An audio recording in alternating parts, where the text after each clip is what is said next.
I want to go up to Maine, because this guy, Graham Platner, who I'd never heard of until recently, is in the news. Susan Collins has not said whether she's running for re-election. She's a Republican. And the Democrats are excited because this could be a Dem pickup. And they have a bunch of Dems who want this seat. There are 8 Dems who have declared and are running in the primary, including the sitting governor, Janet Mills, who is 77 years old and would be the oldest person ever elected as a first-term U.S. senator. Janet, damn it, Janet, don't do it. Then there's Graham Platner. I mentioned him earlier to the audience this week, former Marine infantryman who later served as an Army National Guard soldier and private security contractor, who is a self-described communist, though he says he's moved past that.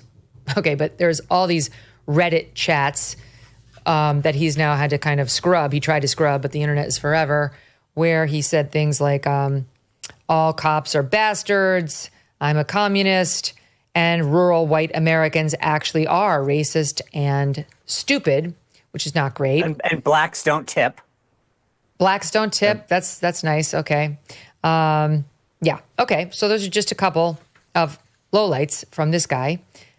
Oh, he repeatedly used the word retarded. You're not allowed to do that. If we're just going to play by the left's rules, he should be penalized.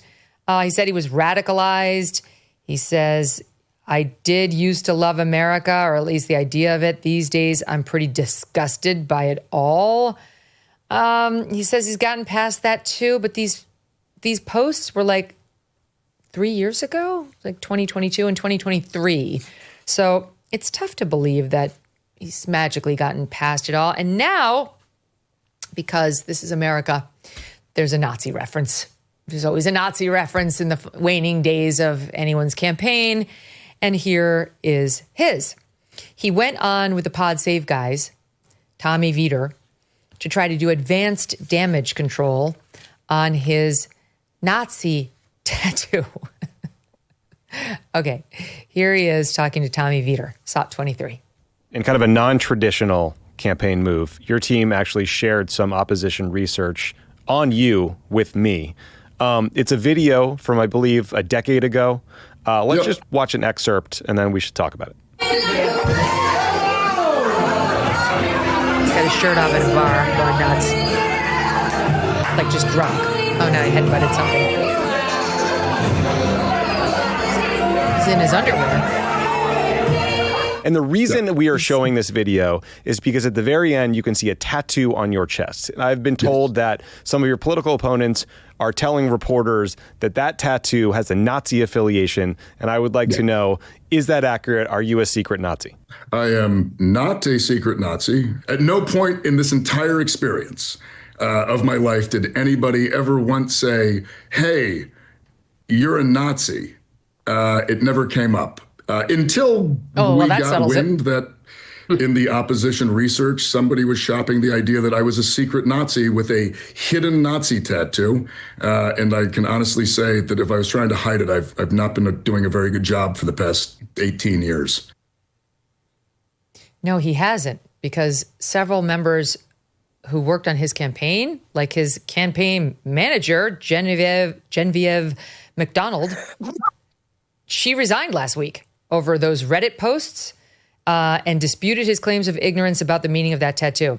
Graham has an anti-Semitic tattoo on his chest, she wrote.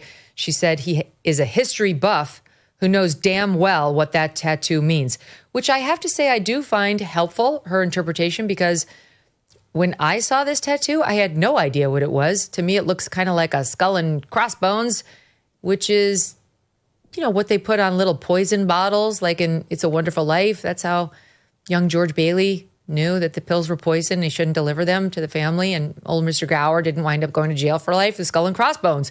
But when presented like this, I guess it is something called a Totenkopf. And it is a well-known, recognized Nazi symbol. And according to those who know this particular guy, my ignorance of what it means is irrelevant. He knew, according to the campaign manager and one other person who gave an interview saying for sure he knew. So thoughts on what this does to him? Well, and I think he announced he was going to have the tattoo removed now, which is always a sign that, you know, it may not it may not be good. Look, sorry to interrupt you, Dan. He just had it covered. He didn't have it removed, but he put another tattoo on top of it. Okay. Very ugly. Don't know what it is. Like, looks like part dragon, part spider, part clam. And I would beg Graham to just reconsider the topless photos, just for the sake of us all. Yes, yes, that's probably start there. Look, Maine is so fascinating because you mentioned you have Janet Mills, who would be the oldest sitting senator. Right below Maine and Massachusetts, you have a Democratic House member challenging Ed Markey, the Democratic incumbent senator, on the idea that you're too old. So you're going to have ads running in Boston into Maine. Platner kind of shot out of nowhere. He was this working class, authentic guy, great on social media, great with a quote. Bernie Sanders endorsed him, kind of the liberal intelligentsia jumped on him. And nobody had really done any research on him. And all of this stuff is coming out. People are standing by him. They're kind of saying, well, he said stuff when he was younger. But of course, when the shoe's on the other foot, right, we're pretty quick to judge. His campaign is imploding. It's a case study in opposition research. I don't think it's a coincidence. This all started when Janet Mills announced she was getting into the race. I think the question is whether he tries to soldier on, which I think he will. And how much, he and Janet Mills are going to go at each other to the betterment of Susan Collins. Now, this guy, sorry, go ahead. Yeah, go ahead, Mark. You go. Well, this guy casts himself as just like a blue collar guy. You know where he went to college? George Washington University. He also worked for the company that was Blackwater. This is a pretty sophisticated guy who understands intelligence and high level Washington intrigue. I wonder, we talked about this in the morning meeting, who's dropping all this stuff on this guy? Dan says it's like a case study in opposition research. It's really a masterclass. And for this guy who says, I'm smart enough to be a United States Senator, but not smart enough to handle this stuff before I got in the race, I think that's an issue. It should be for Maine voters. But Politico's reporting there's more coming. So I'm not sure he'll get out of the race, but I think his chances of being the nominee now are de minimis. Well, look, I think you missed the second half of the question. Who's dropping this research, and why don't they go and help Curtis Lewa today? Okay, go ahead, Sean. Well, look, this isn't a flash in the pan kind of guy, right? He's raised $1.5 million. Yeah. This is, in Maine, that's enough to carry you through the entire election. Bernie Sanders has endorsed him. One, I would say there's a lesson about getting tattoos. Just, I don't want to start a little debate here, but just remember, if you get a tattoo, you own this thing. Raise your hand if you have a tattoo in this panel. Me. Yeah, there you go. Same no point. One? But I'll Mark, just say, I thought you were going to raise your hand, Mark Halperin. No I had you way. pegged. Of the three of us, I think Mark would have been, I don't know, maybe I could have competed for that. That's why, because he's buttoned up. Just to clarify, do you count the Yogi Bear that's on my ankle? Does that count? No, it's a temporary tattoo from my son, but my mother got a tattoo. I just wanted to get some kind of little symbol on my wrist so that people would. My mom, Dan, got a tattoo at age 70 of a rosary on her foot. Oh, okay. Well, my God. All right. Point. My mom also had she had pink hair, and then it was fire engine red. Then it was just purple. It's literally the color of this shirt. That's what it's been for the past year. She said she dyed it back to brown, and she's unhappy because she's not getting enough attention in the grocery stores. So that's her metric on life too. Go ahead, Sean. Okay. So look, I would just say, look, he's not going anywhere. He's got $1.5 million reasons to stay in the race. And it's funny to me after we went through the confirmation process with Secretary Hegseth, where suddenly a Jerusalem cross was unbelievably offensive, and now it's okay to have this Nazi symbol, and no one in the Democratic Party has a problem after they had a big issue with Hegseth having a Jerusalem cross on his chest.